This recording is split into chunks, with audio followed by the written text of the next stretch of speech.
వీక్షకులకు స్వాగతం. నమస్కారం. మొన్న ముప్పిడి అవినాష్ని అరెస్ట్ చేశారు పోలీసులు. ఈరోజు చాణక్యకి బెయిల్ వచ్చింది హైకోర్టులో.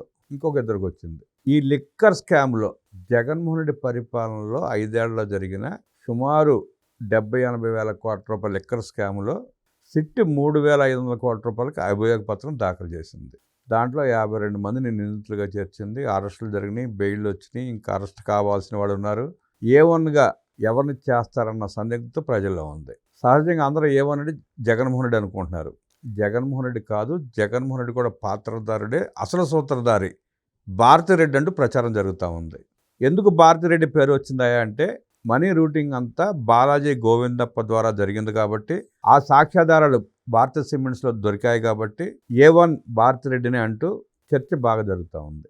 భారతిరెడ్డి పేరు ఎందుకు ఉదహరిస్తున్నారు అన్న దాని మీద విశ్లేషించడానికి మనతో పాటు ఉన్నారు సోషల్ యాక్టివిస్ట్ శ్రీలత గారు. వారిని అడిగి మరిన్ని విశేషాలు తెలుసుకుందాం. నమస్తే శ్రీలత గారు. జగన్మోహన్ రెడ్డి పరిపాలనలో జరిగిన లిక్కర్ స్కామ్లో A1 జగన్మోహన్ రెడ్డి కాదు భారతిరెడ్డి అంటూ ప్రచారం జరుగుతూ ఉంది. భారతిరెడ్డి పేరు ఎందుకు ప్రస్తావిస్తున్నారు, ఆవిడని ఎందుకు A1 చేయాలని చెప్పి కోరుకుంటున్నారు ప్రజలు? వైఎస్ఆర్సీపీ పార్టీ 2019-24 మధ్య నిజంగా మామూలుగా మనకు రాజ్యాంగం మన భారతీయ రాజ్యాంగం ప్రకారం అనుకుంటాం. అది భారతీరెడ్డి రాజ్యాంగం ప్రకారం అట్ట కలిపారా? అందుకనే ఈ భారతీరెడ్డి రాజ్యాంగం నడిచింది అనేది బాగా టాకుందండి. ఏముందలే జగన్మోహన్ రెడ్డి దాన్ని మాట్లాడే మాటలు కానివ్వండి, ఎన్నో సందర్భాల్లో ఎన్నో పనుల్ని ఉదహరిస్తూ ఇదిగో ఈవిడ పాత్ర ఈ విధంగా పోషించింది, మరి జగన్మోహన్ రెడ్డికి అంత సీన్ లేదులే అనే మాటే తప్పించి ఆయన ఏం చేస్తాడు, ఈవిడే చేసేదంతా అనే మాటలు ఎన్నో సందర్భాల్లో ఎంతోమంది మాట్లాడుకున్నది. మరి అంత గొప్ప పేరుంది ఎందుకు అనంటే పూర్తి వివరాలు ఈరోజు చూస్తే భారతీ సిమెంట్ డైరెక్టర్ బాలాజీ గోవిందప్ప మరి మనీ రూటింగ్ ఎలా చేశాడు, అసలు ల్యాండ్ మార్క్ అపార్ట్మెంట్కి తాడేపల్లి ప్యాలెస్ వద్ద అతను ఎందుకు వచ్చాడు, ఈ డబ్బంతా మరి ఏ విధంగా భారతీ సిమెంట్కి సంబంధించిన డైరెక్టర్కి ఏం సంబంధం, ఈ డబ్బుతో కల్తీ మద్యం సంబంధించి ఈ మద్యం కుంభకోణం. నిజంగా ఎవరైనా ఎప్పుడైనా అసలు మనం అనుకున్నామా ఈ వ్యక్తి ఉంటాడు దీనిలో అని? ఎప్పుడూ అనుకోలేదు. అసలు ఆ పేరు రాగానే అందరికీ షాక్. ఆ సిమెంట్ ఫ్యాక్టరీనా లేకపోతే మద్యం ఫ్యాక్టరీనా అని. కాదు, సిమెంట్ ఫ్యాక్టరీనే, అది మాత్రం క్లారిటీ ఉంది అని. మరి మద్యం కుంభకోణం డబ్బులు సిమెంట్ ఫ్యాక్టరీకి సంబంధించిన డైరెక్టర్ ఎందుకు రూటింగ్ చేశాడు అంటే అంతా భారతీరెడ్డి నడిపించింది అనేది బయటకు వస్తుంది. 600 కోట్ల రూపాయల బంగారం, వజ్రాలు, ప్లాటినం ఇవన్నీ కూడా సుమారుగా 1,500 కోట్ల రూపాయలకు సంబంధించిన ఈ మూడిటి ద్వారా జరిగిందని చెప్పి కూడా తెలుస్తాం.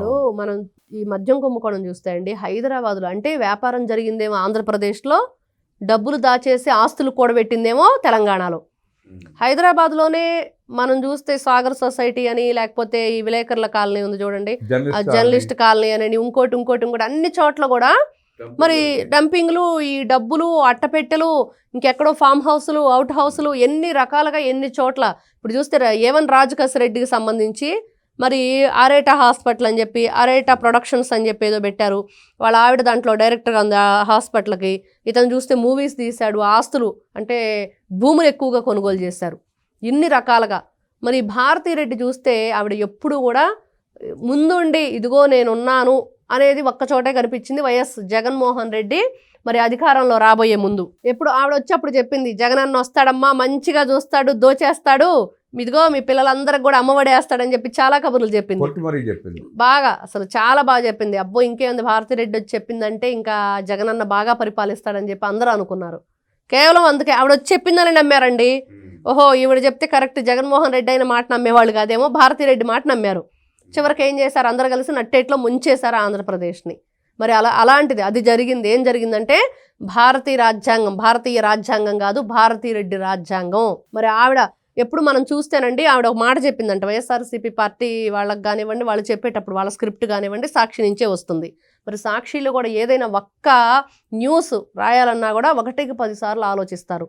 ఎందుకు అంటే అక్కడ జరిగిన నిజాన్ని దాచేసి అబద్ధాలు ఎలా రాయాలి, అబద్ధం చక్కగా రాస్తారు. 1కి 10 సార్లు ఆలోచించి భారతీరెడ్డి గారే స్వయంగా చెప్పిన మాటలు.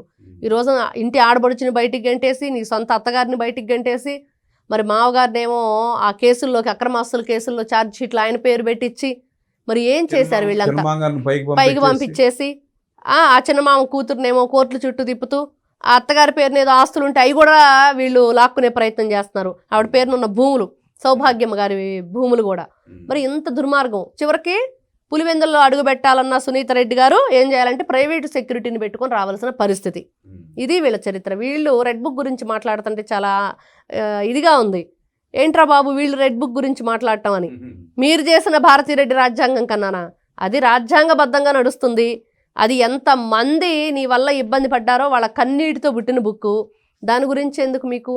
కాబట్టి ఈ రోజున భారతీరెడ్డి పాత్ర ఏంటి, ఆవిడ ఏ విధంగా వైఎస్ఆర్సీపీ పార్టీలో కీలక పాత్ర పోషిస్తుంది, ఈ రోజున మద్యం కుంభకోణం ఏదైతే ఉందో నిజంగా బిగ్ బాస్ ఎవరు అంటే అందరి వేళ్ళు కూడా భారతీరెడ్డి వైపు ఎందుకు చూపిస్తున్నాయి అంటే అది ఈ ఎవరైతే బాలాజీ గోవిందప్ప ఈ మనీ రూటింగ్ చేశాడు అనే దాని గురించి, గతంలో ఆవిడ మరి వెనకుండి జగన్మోహన్ రెడ్డిని నడిపించింది అనే దాని గురించి మనం చూసాం. ఈ మధ్య ఆవిడ మరి మళ్ళీ ఎంటర్ అవుతుందంట రాజకీయాల్లోకి. మరి సజ్జల రామకృష్ణారెడ్డిని సైడ్ పెట్టేస్తారంట. ఆవిడ 3 రకాలుగా మరి పార్టీ విషయాల్లో చూసుకుంటుందని. ఒకటి ఫోన్ కాల్స్ మాట్లాడి, ఇంకొకటి డైరెక్ట్గా వాళ్ళతో మాట్లాడి, ఇంకొకటి మ్యూచువల్గా మరి మాట్లాడి వస్తుందని చెప్పేసి కూడా ఆ మధ్యకాలంలో వినిపించింది. అంటే ఇక్కడున్న ఎవరైతే వర్క్ చేస్తున్నారో వైఎస్ఆర్సీపీ పార్టీకి వాళ్ళ మీద నమ్మకం కోల్పోయారంట అని. మరి ఇవిడ చూస్తే ఆ రోజున వైఎస్ వివేకానంద రెడ్డి గారి మరణం అప్పుడు జగన్మోహన్ రెడ్డి గారి ఫోన్ వచ్చిందంటే మేడం పిలుస్తున్నారు అనేదే కదండి. మరి ఆ మేడంని విచారించలేదు ఇంతవరకు. ఎందుకు విచారించలేదు? ఆ మేడంని విచారించాలి ఫస్ట్. ఆ ఫోన్ ఎక్కడి నుంచి వచ్చింది, ఎవరు చేశారు, ఏం చెప్పారు ఫోన్లో? తెల్లారగట్ట 4ంటికి ఇంట్లో ముగ్గురు ఎందుకు కూర్చున్నారు? అదే కదా. ఈ అజయ్ కల్లం ఎవరైతే ఉన్నారో మరి అతను ఎందుకు ఉన్నాడు అక్కడ? అప్పుడు అసలు జగన్మోహన్ రెడ్డి పరిపాలన సరిగ్గా చేయడు, ప్రజల్లోకి వెళ్ళడో, అప్పుడు మీటింగ్ ఏంటి? ఎవరైనా నమ్ముతారా? ఈయన హార్డ్ వర్క్. ఈయన డే అండ్ నైట్ వర్క్ చేసేవాడైతే పాపం అమ్మో చాలా మంచి వ్యక్తి, ఎప్పుడు వర్క్లోనే ఉంటాడు కాబట్టి ఆ టైం లేదు, అర్జెంట్ మీటింగ్ పెట్టుకున్నారని. కానీ నువ్వు అసలు వర్కే చేయవు కదా. అంటే వీళ్ళు ఇక్కడే కూర్చొని ఇక్కడి నుంచి మానిటర్ చేసినట్టున్నారు వైఎస్ వివేకానందని. అవును చేశారండి. ఎందుకంటే దస్తగిరి అన్ని క్లియర్గా చెప్తున్నాడు కదా. ఇదిగో నాకు వైఎస్ జగన్మోహన్ రెడ్డి నాకు ఫోన్లో మాట్లాడాడు, వాళ్ళు చెప్పినట్టు చేస్తే నీకు ఎంత కావాలంటే అంత డబ్బులు ఇస్తాడని. వాళ్ళు కూడా అంటారు ఆయన్ని. కూటమి ప్రభుత్వం తెలుగుదేశం పార్టీ ఇచ్చిన డబ్బులతో ఈ రోజున టీకి కూడా లేనివాడు మరి ప్రైవేట్ సెక్యూరిటీని పెట్టుకొని తిరుగుతున్నాడు అని చెప్పేసి. ఆ డబ్బులు ఎవరు ఇచ్చారంటే గొడ్డలు కొనకరమ్మని ఇచ్చిన డబ్బులు అనేది మర్చిపోతున్నట్టున్నారు. తెలుగుదేశం పార్టీ ఎందుకు ఇచ్చిద్ది? దస్తగిరికి తెలుగుదేశం పార్టీ ఎందుకు ఇచ్చిద్దండి? ఈ రోజున ఆ రోజున టీకి డబ్బులు లేనాడు, ఈ రోజున పెద్ద పెద్ద కారుల్లో తిరుగుతున్నాడు అంటే అవి గొడ్డల డబ్బులు. గొడ్డలి కొరకొచ్చినందుకు, ఆ గొడ్డల్ని ఎలా యూజ్ చేయాలో చెప్పినందుకు, యూజ్ చేసినందుకు వచ్చిన డబ్బులు. ఆ విషయం మర్చిపోతున్నారు వీళ్ళు మాట్లాడే ప్రతిసారి. కాబట్టి ఇదంతా కూడా ఒకటే. ఇది భారతీయ రాజ్యాంగం ప్రకారం ఏదీ నడవలేదు రాష్ట్రంలో. భారతీరెడ్డి రాజ్యాంగం ప్రకారమే నడిచిందనేది ఈ రోజున ప్రతి ఒక్కరూ మాట్లాడుతున్నమాట. కేజీ బంగారం ఉంటేనే ఏం చేసుకోవాలో తెలియదు. 600 కోట్ల రూపాయలు బంగారాన్ని ఏం చేసుకుంటారండి? ఏం చేస్తుంది తినేసి కొట్టుకుంటారు. ఆ సినిమాలో మనం చూసాం చూడండి, శుభలగ్నం సినిమాలో 1 కోటి రూపాయలకి భర్తను అమ్మేసిద్ది. ఏం చేస్తా? డబ్బంతా తెచ్చుకొని బెడ్ నిండా పరుచుకొని దాని మీద బెడ్షీట్ వేసి పడుకునిద్ది.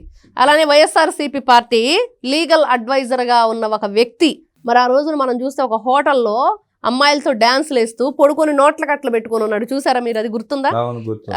మనకి పేపర్లో వచ్చింది, టీవీలో అన్నిట్లో వచ్చింది. మరి అది వాళ్ళ చరిత్ర. వాళ్ళకి ఏంటంటే జగన్మోహన్ రెడ్డి మరి ఎవరైనా ఇంటికి వస్తే ఆ కాయిన్స్ పెట్టి వాళ్ళ ప్లేట్లో అది తిని బాబు అని. మరి అంతే కదా అట్లాంటి వ్యక్తులు వాళ్ళ ఆలోచన విధానం. వీళ్ళు మొగుడు పిల్లలు ఇద్దరు కలిసి లిక్కర్ స్కామ్లో 1000 కోట్ల రూపాయలు దోచుకుని ఇంగ్లాండ్లో ప్యాలెస్ 7 స్టార్ హోటల్ అంట, అమెరికాలో ప్యాలెస్, అక్కడ బోల్డ్ భూములు గిములు కొన్నారంట 1000 కోట్లు పెట్టి. అదే ఇప్పుడు హైదరాబాద్ అంతా నిన్న కూడా ఈ బూనేటి చాణక్య కానివ్వండి, ఇంకొక అవినాష్ గౌడ అని ఇంకొక వ్యక్తి కానివ్వండి, అతన్ని ఇంట్రాగేషన్ చేస్తే వచ్చిన విషయాలు. వీళ్ళిద్దరి మధ్య కూడా బ్యాంకు ట్రాన్సాక్షన్స్ ఐసిఐసిఐ బ్యాంక్ విపరీతంగా జరిగింది. కోట్లలో ఎందుకు జరిగింది అంటే భూములు కొనుగోలు చేశారు. ఆ డబ్బంతా ఎక్కడి నుంచి వచ్చిందంటే మద్యం కుంభకోణం డబ్బులు.